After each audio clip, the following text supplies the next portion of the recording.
Good afternoon, everyone, and welcome to our webinar on turning first-time visitors into brand advocates.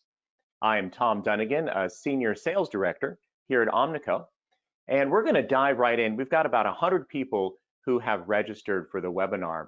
At the conclusion, we may not actually have time for Q&A, so I do encourage you to enter any questions you might have here into the control panel on GoToMeeting, or at the end, I will have an email address which you are welcome to submit any questions or curiosities you might have after listening to us today. So, without further ado, I'm going to turn on my webcam and let us begin.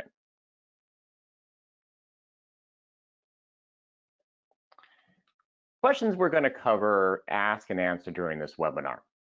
How do you encourage repeat visits, especially in the same season? How do you drive brand loyalty? How do you inspire your guests to spend more money than last time? We will talk about the lifetime value of a customer for attractions. And lastly, and very important, how do you drive customer behavior before, during, and after the visit? Let's start with brand loyalty. In the attractions industry, customers that are loyal to your brand, whether you have multiple parks and attractions or only one, means that quite simply they are repeat visitors and they come frequently. They probably hold a season pass. They support and endorse your brand on social media. They bring their friends and family, and they always indulge in food and beverage. And of course, they bought the t-shirt. It goes without saying that these people are your most valuable customers. Now, typically, brand loyalty is believed to be something that is fostered over time. In fact, it's often not recognized until that person has been at your park or attraction so many times that management recognizes their face. Or perhaps you have a loyalty program that tracks how many visits they've logged. And when they reach a special threshold of 5 or 10 visits, then they get their loyalty status. But we believe something different, that brand loyalty can spawn after a single visit. If you have systems in place that help you track customer spend throughout the guest journey, beginning with their ticket purchase and after their exit from the park, you can use that data to recognize who has the potential to become a loyal customer, repeat visitor, and actively target them. This is proactive, prescriptive, and predictive, and it will help you capture additional revenue for your park or attraction. If you start to plant the right seeds after that first visit, the likelihood of that guest becoming a loyal one is increased exponentially. So how do you do this? First, let's give a little context and address a term that the hospitality and attraction industries talk about incessantly: the guest experience. Nearly every vendor in the space espouses that their product, system, or technology helps you improve the guest experience. And at some level, I think it is true for every single vendor in the industry. Because at the end of the day, your park or attraction exists and thrives because of one key part: the customer. And the goal is to give them a great experience, to create memories, and of course, to spend money. And all of us serve that customer. There are many components to the guest experience, ranging from your core product, which might be rides, slides, games, animal shows, to your staff and how well they are trained, the brand message and values, the marketing, the food, and the technology that engages with the guest. You do not have to get all of them right. Good news, in order for your guests to walk away extolling your virtues, writing a great review, and coming back again. But you do have to try. Now, I'm a tech guy and I work for a software company, so I certainly believe that the right technology, deployed correctly and with properly trained staff, can play a super important role in a positive guest experience. Of course, we must be honest, it can also drive a negative guest experience if the tech is clunky or not user-friendly or just plain doesn't work. But bottom line, technology has a responsibility in the guest experience. And there are a number of touch points where your customers are interacting with some sort of technology, from a ticket purchase on the website to the barcode scanners at your gates, a kiosk they use to place a food and beverage order, your mobile app or your photo booth, and of course that email follow-up that you send them after they leave. Technology is an inherent part of your park's operation. And our point is that you can make that technology work for you in a very important way to drive guest behavior and wallet share. Driving guest behavior. There are a number of great ways to do this, but the same core principles always apply. A, utilize your data to improve your operations. And B, drive and influence your customers' behavior before, during, and after their visit. Principle A, your data. Right now, you probably have loads of data in your ticketing system, your food and beverage point of sale, your retail point of sale, maybe even your mobile app. But that valuable customer data resides in silos. The only way to arrive at a 360-degree view of your customer, at least close to it, is by doing three things. One, aggregating all of the data from your disparate systems. Two, analyzing it for trends, segmenting it, and then creating the offers, incentives, and promotions. And very important, number three, pushing those offers and promotions to your customers. Now let's focus there on step three, because it segues us into principle B, which you remember is about driving and influencing your customers' behavior. Ask yourself, how is your attraction currently pushing these promotional offers to your customers? Via email? Do you give out paper vouchers when guests purchase at the ticket window? Or if you have a mobile app, maybe you're pushing some deals through the app. Each of these channels is important. But to successfully reach your audience, you must use an omni-channel approach. And ideally, you are grabbing your customers' attention at the right place, at the right time, and through the right channel. A challenge that we often see when speaking to attractions is that not only is their customer data siloed in different systems, but each of those systems has its own promotional engine.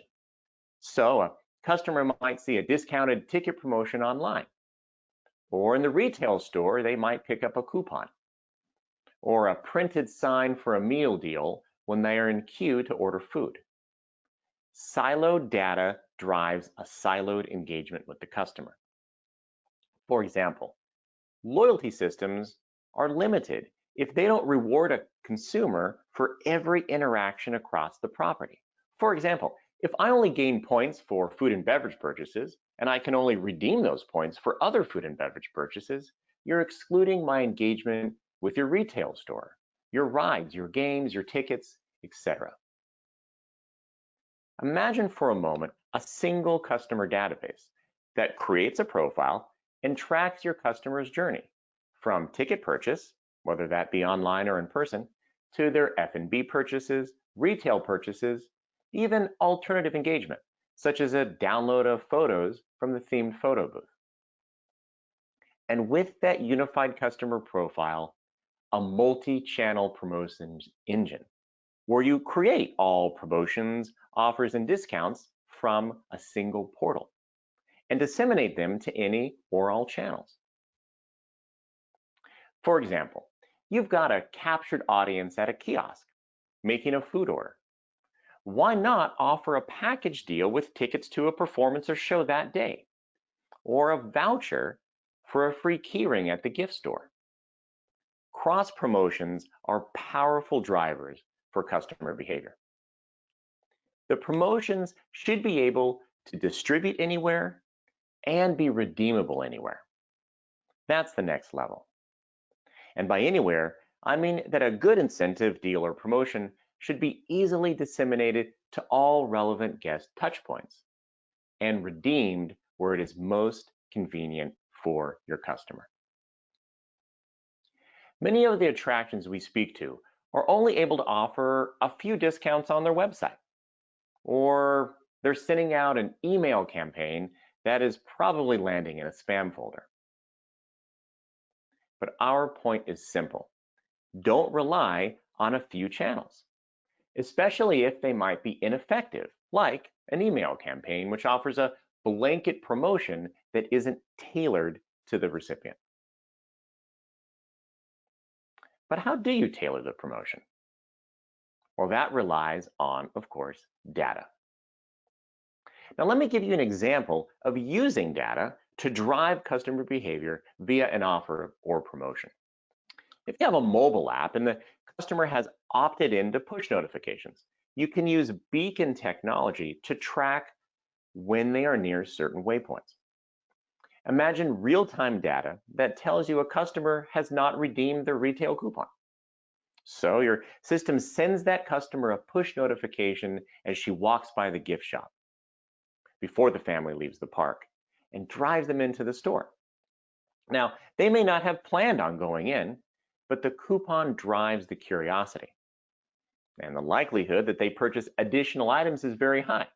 Indeed, the free key ring was not all that they wanted. And that purchase in the store can be counted as newly realized revenue. How about this one? Offer a highly discounted ticket package for a return visit that is valid for the next 30 days. And it can only be purchased while they are in the park. And these type of limited time offers create a sense of urgency.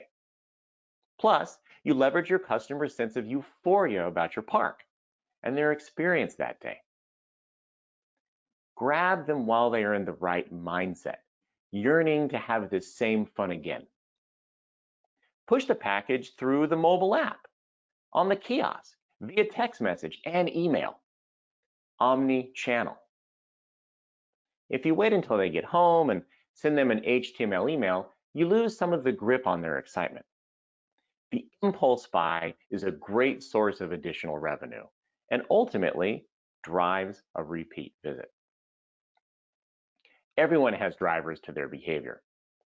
With a comprehensive data set, you can identify the right drivers for each customer and gain significantly more traction on their engagement with your promotions and your brand. For example, think about a refined yet common customer segment, a group of middle-aged adults who are roller coaster fanatics. They come to your theme park multiple times a year, year over year, eat a few meals, maybe grab a beer, but never once have they purchased an item from the retail store. It's very clear what will not drive their behavior: a voucher for a 10% off their next retail purchase.